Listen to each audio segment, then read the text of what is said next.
All right, Dad. What we got? Okay, so we got a new lease this year, and there's no cabins or trailers or anything on that. And I don't. Well, there's a trailer, but it is terrible. It needs a road flare, uh, and I don't want to buy a camper. That's a money losing proposition. So we're gonna put up this tent we bought, a Danchel, 16-foot bell tent with my rainfly for my lightweight tent over it, and that's going to be our abode this year at the lease. We're going to be hunting safari style. So, what made you go to safari style camping instead of just grabbing a cheap tent from Walmart and rucking it? I don't want to have to put it up and take it down every Sunday when we leave. These tents, some people keep them up 2 or 3, 5 years and live in them on their properties. If I get 2 seasons out of this tent, because we'll put it up The next week or so. September 1st, opening dove season, and it probably won't come down until January. If that. Yeah. All right, so we're going to look at the tent now. All right. It's so huge, I got to keep backing up, Dad. All right. That's what she said. So, what's the rainfly?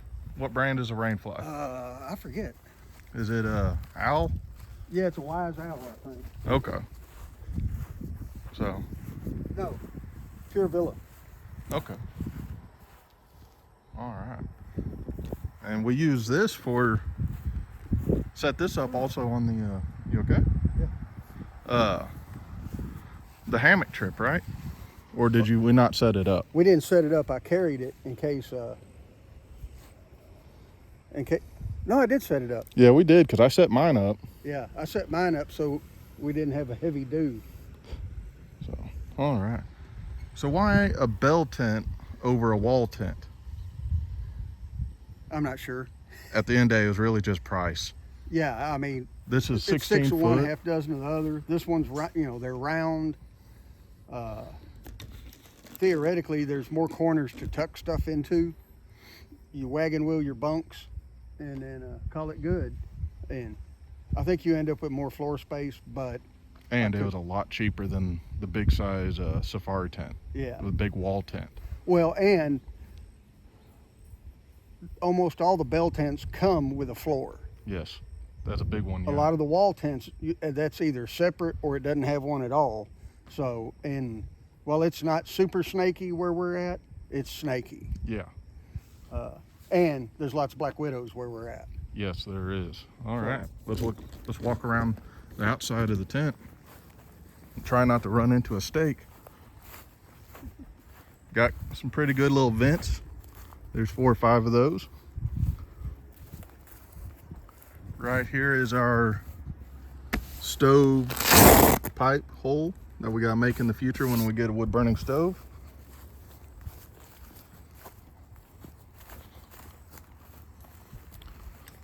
It might just have 4 air vents. It's got 4 up at the top as well.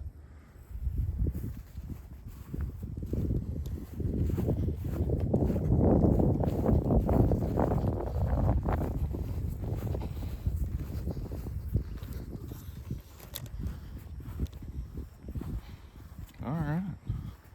That's another door for the stove pipe. We might use that for a power cord if we need to. All right, let's go inside the tent.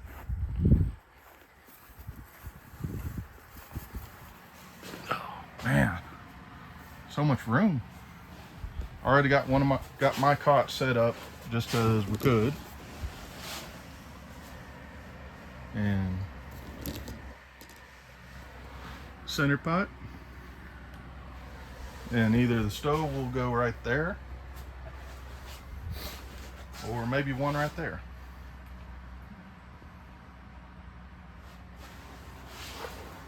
Now, Dad might have to modify his homemade cot.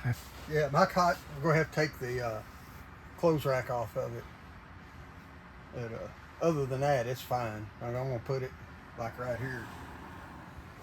Set my little table right there where I can set my little Craftsman fan on it.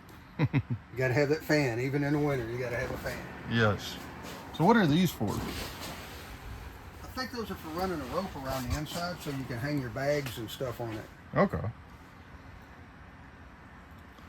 It only has the one pouch over there. Those pouches are normally useless, though. Yeah, I mean, what are you gonna do? Throw a phone in it? You know what they're good for? Losing stuff. Yeah, forgetting where you put something in it. But all in all, I mean, Oh, I'm happy with it. And this only took us like 30-40 minutes, really. yeah, So we could even use this if we needed to go set up somewhere and go hunting or do something, some actual camping elsewhere. yeah. Take this to the beach. Take this to pins. We might bring some T-posts for that. Well, we're gonna change out some of the posts. The steaks were really good, all in all. They were good quality, yeah. We're still gonna change out a few, Yeah. but that's Since just it's gonna because we stay can't up. not screw with stuff sometimes. Well, if it's going to stay up for months, then you really want, especially your sidewall ones, you don't want to come in and find out half of them had broke off or pulled off. Yeah. All right. We're going to try and do something about this. Maybe run it to a permanent setup. Well, I'm thinking we'll bring it over to something like this, Mm-hmm. and keep it head high and then go down. Okay. So. And then, but other than that, I mean, really, we got an hour in it. Maybe. It'll take another 30 minutes to put our stuff in there and be ready.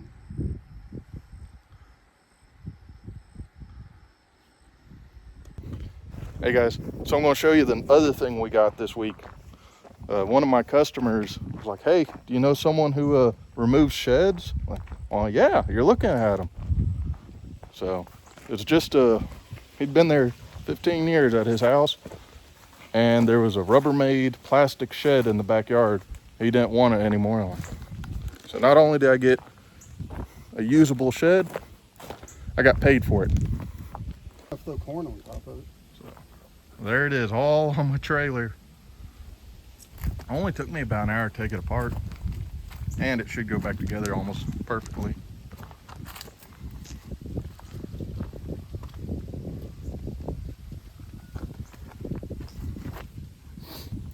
All right, that's it for this video.